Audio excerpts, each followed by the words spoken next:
Bom dia a todos! Graça e paz do Senhor Jesus seja com todos nós. Uma ótima quarta-feira para todos. Hoje é dia 3 de agosto de 2023. Seja muito bem-vindo ao nosso devocional de hoje. E nesta quarta-feira nós vamos de 2 Pedro. Vamos na carta completa, né? Toda a segunda carta de Pedro, capítulo 1 até o capítulo 3.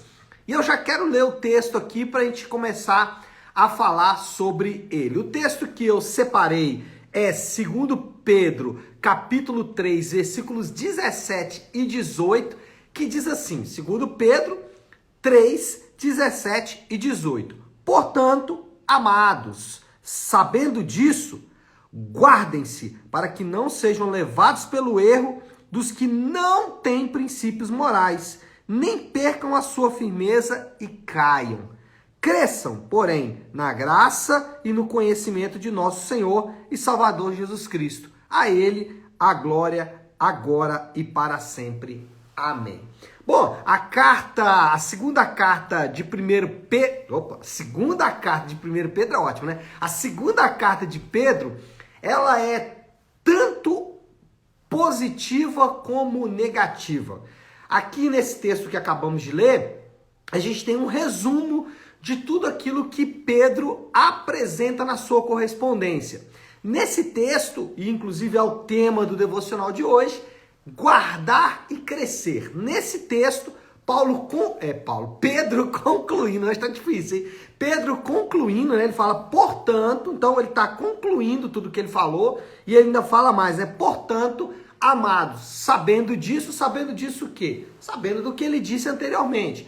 Vocês devem fazer duas coisas: guardar e crescer. Guardar é negativo, você vai ter que deixar de fazer coisas, e crescer é positivo, você vai ter que passar a fazer coisas. Então, o apóstolo aqui, ele tem dois focos bem delineados. A segunda correspondência de Pedro tem duas linhas muito claras que o apóstolo segue e que a gente vai também trabalhar nessa manhã. A primeira linha é que ele deseja condenar, mas ele quer condenar de maneira veemente os falsos mestres e os seus ensinos. Só para você ter uma ideia, olha o que ele disse aí no versículo 1 do capítulo 2. Olha o tom, olha como que Pedro ele se apresenta de maneira muito direta, objetiva e de maneira muito séria com esses falsos mestres. 2 Pedro 2,1. No passado surgiram falsos profetas no meio do povo. Como surgirão entre vocês falsos mestres? Olha isso aqui. Eles introduzirão secretamente heresias destruidoras, chegando a negar o soberano que os resgatou, trazendo sobre si mesmos repentina destruição. No capítulo 2 aqui de 2 Pedro, você provavelmente, se não meditou ainda, é importante que você o faça, mas qual é o ponto aqui? É que nesse capítulo 2 de 2 Pedro, Pedro ele vai revelar de maneira muito direta 4 características desses falsos mestres, desses falsos profetas. Ele vai dizer que esses caras são subversivos, ou seja, eles trabalham secretamente, né? Eles gostam da penumbra, eles gostam da escuridão, eles amam os corredores da igreja, eles amam os lugarzinhos escondidos. Se fosse nos nossos dias, né? Eles amam o WhatsApp, né? Para ficar ali mandando porcaria via WhatsApp, né? Então, eles são subversivos, eles amam a penumbra, eles amam a escuridão, eles amam se esconder. Além disso, são imorais.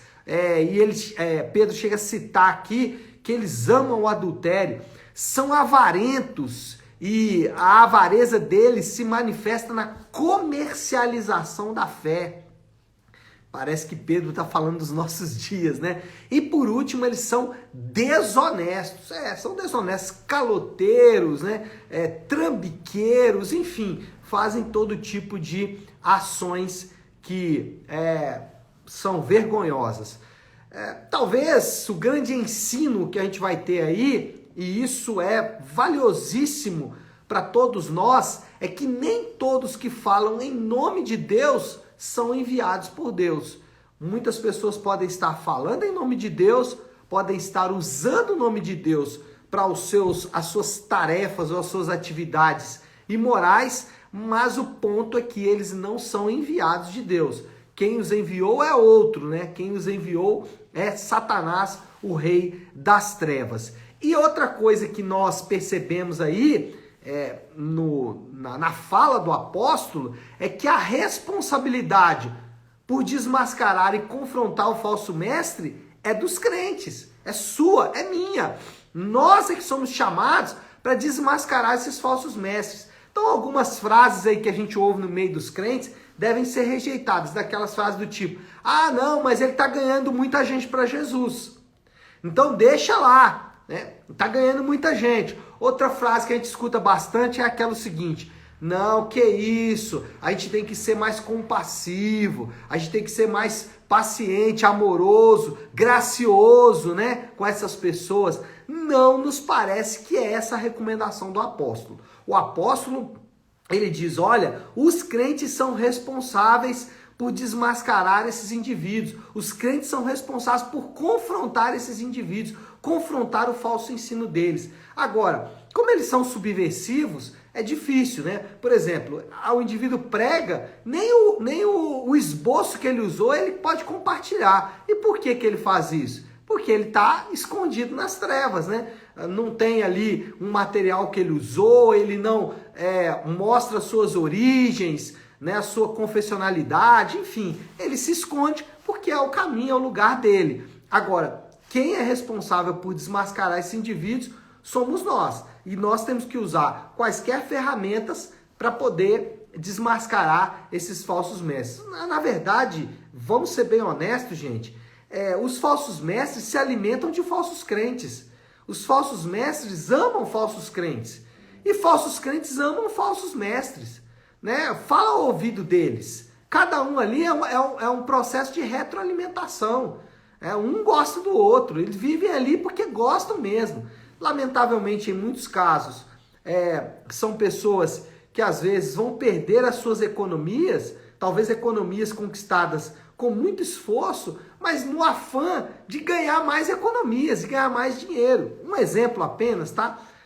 Vão também se envolver com essas coisas porque escutam o que querem escutar. Bom, então essa é a primeira linha da carta de Pedro, a linha negativa. Guardem-se dos falsos mestres, tarefa nossa. A segunda linha dele é a linha positiva, ou seja, os crentes, eles receberam todas as dádivas de Deus e devem crescer no conhecimento do Senhor Jesus. Tanto lá, o texto que lemos no capítulo 3, onde Pedro fala, cresçam na graça. Mas olha só, deixa eu destacar um outro texto aqui, que eu achei lindo, que é o versículo 3 do capítulo 1. Então, segundo Pedro, capítulo 1, versículo 3, diz assim, seu divino poder nos deu tudo de que necessitamos para a vida e para a piedade. Como? Pedro vai dizer, por meio do pleno conhecimento daquele que nos chamou.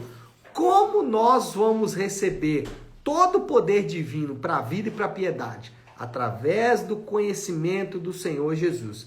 Esse conhecimento é que vai produzir, então, esse antídoto, esse remédio, e esse é o único remédio, a única arma contra o falso mestre. Qual é a arma que nós temos contra o falso ensino? Crescer no conhecimento do nosso Senhor Jesus Cristo. Não há outro caminho. Pedro apresenta esse caminho como arma letal contra o falso ensino e contra o falso mestre. Crescimento na graça. Agora, como podemos crescer espiritualmente? Será que temos uma receita do crescimento espiritual? Sim, o Novo Testamento nos apresenta um caminho, aliás, né? O Novo Testamento nos apresenta um caminho para o crescimento espiritual. Qual é esse caminho? Primeiro, estudo da palavra de Deus. Preste atenção. Eu não estou falando de um seminário de teologia, não. Estou falando de estudo pessoal. Nós não podemos substituir o estudo corporativo pelo estudo pessoal.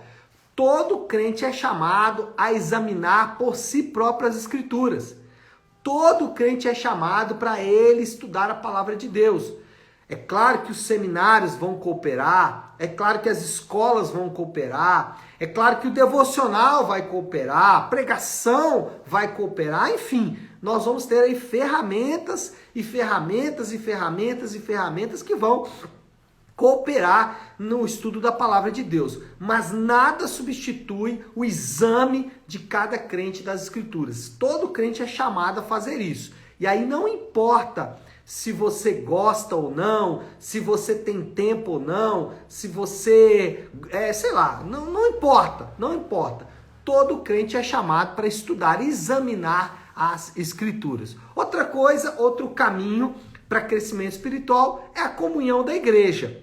As coisas que a igreja propõe para ser feito. É claro que aqui nós temos uma tensão, né, entre as atividades nossas e as atividades da igreja, e a igreja tem que ser sincera e honesta para não encher os crentes de atividades, para não dar um ativismo para os crentes. Por outro lado, os crentes precisam priorizar, em alguma medida, a dieta espiritual que a igreja propõe para eles, mas sim, a igreja ela precisa fazer isso. Agora, gente, precisamos de igrejas que estejam dispostas também a ensinar a palavra de Deus. Igrejas que fazem atividades, que são atividades que não tem tanto como ênfase o ensino da palavra de Deus. Então, ênfase, por exemplo, no crescimento apenas, ênfase em técnicas corporativas. Então, igrejas que vão ensinar como ganhar dinheiro, como se vestir, como se maquiar, né? Não nos parece que são coisas que a igreja deva fazer. A igreja precisa trabalhar, a igreja precisa ser um local de ensino da palavra de Deus, porque isso traz crescimento para os crentes. E outras coisas, o crente não deve aprender outras coisas? Opa, se deve sim. Por isso a igreja não pode ser ativista, né? Ter atividades em excesso. Mas a comunhão da igreja, quando bem equilibrada, quando uma dieta bem equilibrada, ela traz crescimento espiritual para o crente. E o último, sem dúvida alguma, é como se fosse a argamassa que une tudo isso aí. É como se fosse a junção de tudo isso, que é a oração. A oração é aquilo que é capaz de unir o crescimento, a piedade, a vida comum, o serviço e tudo mais. Então, a oração é sim uma maneira de crescer espiritualmente. Eu não vou abordar aspectos sobre a oração aqui, mas por hora é só importante dizer que o método não é tão importante quanto o ato. Então, eu oro 3 vezes ao dia, 6 da manhã, meio-dia, 6 da tarde, eu oro de madrugada, eu oro no monte, eu oro 1 hora, eu oro 2 horas. O método não é tão importante quanto o ato. É importante que em todo tempo estejamos em oração, orando sempre ao Senhor e falando com Deus. Então, a oração é sim uma maneira de crescer espiritualmente. Bom, moral da história, aí já para a gente ir caminhando para o fim, a moral da história é que a inaptidão de muitos crentes é o terreno fértil para o estabelecimento de indivíduos desonestos e imorais. O fato dos crentes conhecerem pouco a palavra de Deus é um terreno onde imorais e desonestos vão crescer e crescer bastante. Nós temos a palavra de Deus como arma letal contra tais pessoas.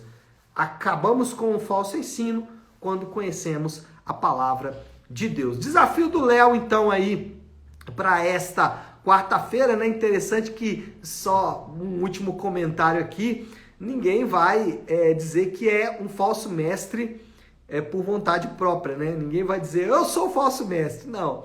Às vezes ele até pode ser bem intencionado, né?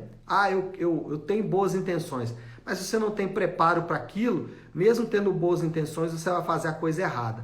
Por isso que é importante que o mestre ele se coloque na condição de ser julgado, né? O que eu estou falando aqui, não confie em mim. Julgue você mesmo pela palavra. Eu abro, o mestre verdadeiro, ele abre o que ele ensina para que aquilo seja averiguado pelos crentes. Ele não tem problema nenhum em ser averiguado. Isso não o incomoda de modo algum. Desafio do Léo, última aplicação final aí, já para a gente orar. Qual é a aplicação? O desafio é o tema de hoje. Guardar e crescer. É duas coisas que temos que fazer, gente. Guardar e crescer. Guardar do falso ensino e crescer espiritualmente. Desmascarar os falsos mestres e fazemos isso com o nosso crescimento espiritual. Ou seja, quando crescemos no entendimento, no conhecimento da palavra de Deus. Tá certo, meu povo? Hora de orar, né? Vamos fazer isso? Se você puder, então, pare um instante o que está fazendo e vamos juntos buscar a Deus em oração. Querido Deus, Pai de amor e graça, nós adoramos o Teu nome porque o Senhor nunca deixou o Seu povo confuso. O Senhor nunca deixou o Seu povo se perder, Pai, sem o conhecimento da Tua palavra. Sempre o Senhor enviou os Seus mestres, sempre o Senhor enviou a Tua palavra, sempre o Senhor enviou o ensino que o Teu povo precisa para se alimentar e crescer espiritualmente. Obrigado por isso, Pai. Nos livra de cair nas garras, nas teias, Pai, dos falsos mestres. Que possamos julgar de maneira honesta, graciosa, mas também de maneira muito séria aquilo que nós ouvimos e aprendemos. E que a graça, o amor e a bondade do Senhor nos marquem em todo o tempo. Assim oramos em nome de Jesus. Amém. Amém, meu povo? Bom, então é isso. Nós vamos ficando por aqui. Que Deus te abençoe. Uma ótima, uma excelente quarta-feira para todos. Fiquem com Deus.